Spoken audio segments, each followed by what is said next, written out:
আসসালামু আলাইকুম, সকলকে স্বাগত জানাচ্ছি। আমি আহসান উদ্দিন নোমান। প্রতি শুক্রবারের মতো আজকেও একটি বিষয় নিয়ে আলোচনা করব। সেই আলোচনার মূল টপিকটি হচ্ছে আপনি কি করছেন।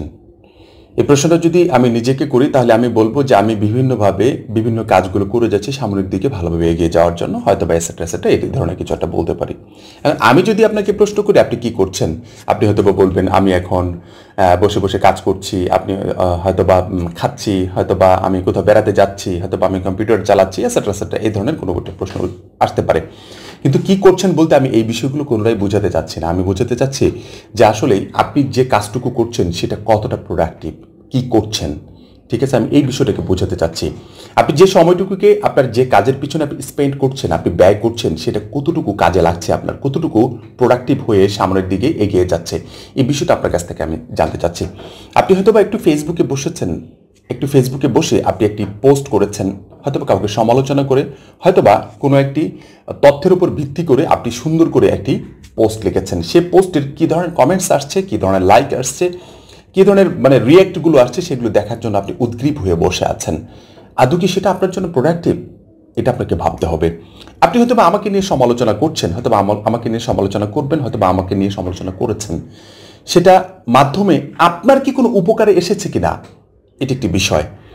আর এই যে উপকারে আসার বিষয়টা, সেটা যদি আপনার উপকারে শুধুমাত্র এসে থাকে, সেটা যদি আমার জন্য ক্ষতি হয়ে থাকে, তাহলে এই উপকারটা আপনার জন্য ভালো নয়। মনে রাখবেন, আমার মাধ্যমে যদি আপনার উপকার হয় আর সেটার মাধ্যমে যদি আমার নিজের কোনো ক্ষতি হয়, তাহলে সেই উপকারের কোনো মানেই আসে না, ঠিক আছে। আর আমার যদি উপকার হয়, আপনার যদি কোনো ক্ষতি হয়, তাহলে এই উপকারেরও কোনো মানে আসে না। একটা বিষয় খেয়াল রাখতে হবে, আমার কোনো একটি কাজের মাধ্যমে, আমার কোনো একটি কথার মাধ্যমে, আমার কোনো একটি ব্যবহারের মাধ্যমে আমার কোনো ক্ষতি না হয়ে যদি আপনার উপকার হয়, এটি আমার কাছে মনে হয় প্রোডাক্টিভ।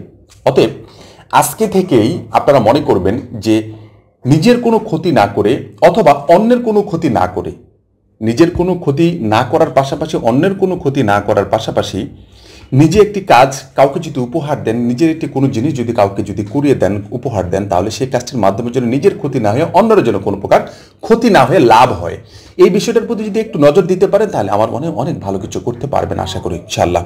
আমরা অনেক সময় বসে থাকি, আমরা অনেক সময় বলি যে আমাদের হাতে কোনো কাজ নেই, আমরা বলি যে আমার হাতে কোনো সময় নেই, ঠিক আছে। সব মিলিয়ে আসলে ঠিক আছে, আমি কোনোভাবেই অবিশ্বাস করছি না আপনার বিষয়গুলো, কিন্তু আমাদেরকে কিন্তু এগিয়ে যাওয়ার জন্য আমাদের প্রতিটা বিষয়কে, প্রতিটা সেকেন্ডকে, প্রতিটা মুহূর্তকে আমাদেরকে প্রোডাক্টিভ করে তুলতে হবে। এমনভাবে প্রোডাক্টিভ করে তুলতে হবে যাতে করে কোনো একটি সময় আফটার 5 ইয়ার, আফটার 10 ইয়ার আমরা বলতে পারি আমি ওই সময়টুকুকে কাজে লাগিয়েছিলাম, বিধায় আজকে আমি আমার এই অবস্থান করছি। অথবা আমরা এই কথাটা বলে থাকি যে আমরা গত 5 বছর আগে যদি এই সময়টুকু এভাবে কাজে লাগাতাম, তাহলে আজকে আমার এই অবস্থান এটা থাকতো না, আমার আরো অনেক ভালো জায়গায় থাকতো। এই আফসোসটুকু যেন আমাদের জায়গা থেকে করতে না হয়। আমি গত কয়েকদিন থেকে অনেকটা বিষয় লক্ষ্য করেছি, ফেসবুকে অনেকে নিয়ে অনেক ধরনের মন্তব্য করতেছে, অনেক ধরনের ইয়ে করতেছে, বিভিন্নভাবে পচানোর চেষ্টা করতেছে। শুনেন, আমি যারা এই কাজগুলো করছেন তাদেরকে ব্যক্তিগতভাবে আমি চিনি না, তার কারণ তাদের সাথে ওভাবে আমার কখনো উঠা বসা, ফোনে কথাবার্তা, ফেসবুক চ্যাটিং কিছুই হয়নি। কিন্তু আমার জায়গা থেকে আমার একটি প্রশ্ন, যে আপনি যে এই জায়গায় কাজগুলো করছেন, আমি জানি না আপনি কত বড় একজন বড় মাপের মানুষ, আমি সেটা আমি জানি না, কারণ আমি আপনার সম্পর্কে আমি কোনো তথ্যই নাই আমার কাছে। তা আপনি যে কাজগুলো করছেন, কিংবা আপনারা যে এই কাজগুলো করছেন, অথবা একজন আরেকজনকে যে হেয় করার জন্য যে কাজগুলো করছেন, আদৌ কি এটা কি আপনার প্রোডাক্টিভিটির ভিতরে পড়ে কিনা, এটা একটি বিষয় আপনি নিজেকে প্রশ্ন করবেন। আর এই যে কাজগুলো যেটা করছেন, এই যে সময়টুকুকে যে লস করছেন, যে ব্যক্তির জন্য আপনি লস করছেন, সে কি আপনাকে কিছু দিচ্ছে, সেটা কিন্তু 2 নম্বর বিষয়। এই যে দুটো বিষয় যদি আপনি নিজেকে নিয়ে একটু সেন্সিটিভ হতে পারেন, আমার মনে হয় অনেক ভালো কিছু আপনার জন্য সামনে অপেক্ষা করছে। এগুলো আসলে অনেক জ্ঞানমূলক কথা হয়েছে। আসলে আমি কিন্তু আসলে আপনারা হয়তো বা ভাবতে পারেন যে আমি জ্ঞান দিচ্ছি আপনাদেরকে, না, এই জ্ঞানগুলো দিচ্ছে না, এটা আমি নিজেকে নিয়ে এই কথাগুলো আমি সবসময় বলি। আমার ফেসবুকে আমার যদি একটু ঘেটে আসেন আপনারা, তাহলে দেখতে পারবেন আজ পর্যন্ত কাউকে খোঁচা মারা, কাউকে ছোট করা, কাউকে নিয়ে একটু বিতর্কিত কোনো বিষয় নিয়ে কথা বলা আমি যাই না। কেন যাই না? কারণ আমার দ্বারা তার তো কোনো উপকারও আসবে না, আমার দ্বারা হয়তো বা তার দুইটা ক্ষতি হবে, তা আমার ক্ষতি করার তো কোনো প্রয়োজন নাই।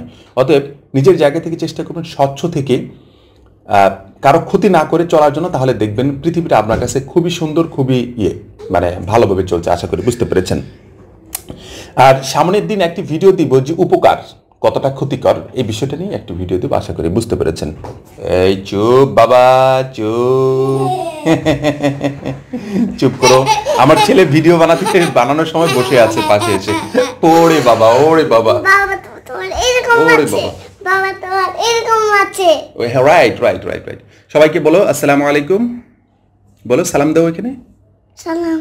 আচ্ছা তুমি বাবা একটা কবিতা বলো তো। কি? এই কি একটা কবিতা জানি বলো তুমি। ভয় পেও না। ভয় পেও না, ভয় পেও না, রাইট, একটু বলো তো। ভয় পেও না, তোমায় মারবো না। আচ্ছা সত্যি বললে কুস্তি করে তোমার সঙ্গে পারবো না। বাবা তোমার এটা কি? আচ্ছা বলো, কবিতাটা বলো, শেষ করো, শেষ করো আগে কবিতাটা। ভয় পেও না, তোমায় আমি মারবো না। সত্যি বলছি কুস্তি করে তোমার সঙ্গে পারবো না। আচ্ছা মনসা আমার বর্জনরু। আচ্ছা হারে আমার রাখছি নে। আচ্ছা তোমায় আমি চিবিয়ে খাবো এমন আমার 7 দিনে। Wow wow, thank you very much, thank you very much. তোমার এটা কি? এটা দিয়ে কথা বললে এখানে চলে যায়। বলো কি? সবাইকে বলো আসসালামু আলাইকুম। বলো না না, বলো বলো, আচ্ছা বলো ওয়ালাইকুম আসসালাম। ওয়ালাইকুম সালাম। রাইট, বলো thank you very much. Thank you very much. সবাই ভালো থাকবেন, সবাই ভালো থাকবেন। সবাই ভালো থাকবেন, সুস্থ থাকবেন। সকলের প্রতি আন্তরিক অভিনন্দন জানাচ্ছি। আসসালামু আলাইকুম ওয়া রাহমাতুল্লাহি ওয়া বারাকাতুহু।